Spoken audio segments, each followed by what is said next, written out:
MA কি হয়েছে? ডাকতেছে কেন? চাচা আপনি আমাকে বাড়িতে দিয়ে আসেন চাচা। হ্যাঁ, বাসায় তো যাইবা, তোমার বাসায় না, ওনার বাসায়। কি বলতেছেন চাচা? আমি ওনার সাথে যাব মানে? ওনার সাথে আমি কই যাব? চুপ বে! তুমি কতগুলো টাকা ওখানে নিয়েছো তুমি জানো? 2.5 লক্ষ টাকা উনি তোমাকে দিয়েছেন। তুমি কিন্তু এখন বিক্রি হয়ে গিয়েছো, মাথায় রেখো। চাচা আমার টাকা লাগবে না, এই নেন আপনার টাকা। আরে মেয়ে, আপনি টাকা নেন প্লিজ। আরে রাখ টাকা, টাকাতে কি করবে? ভাই আপনি তো আমার খুব চলে যাবে। না আমি যাব না। তুমি চিৎকার দিচ্ছ কেন? কি হয়েছে? আমি একটা দুঃস্বপ্ন দেখেছি। দুঃস্বপ্ন?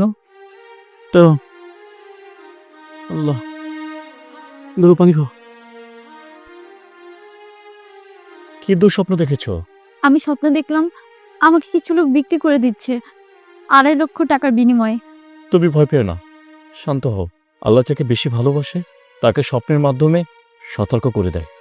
তোমার সাথে হয়তো এমন একটা কিছু ঘটতে যাচ্ছে, সেই জন্য হয়তো আল্লাহ স্বপ্নের মাধ্যমে তোমাকে বোঝানোর চেষ্টা করেছেন।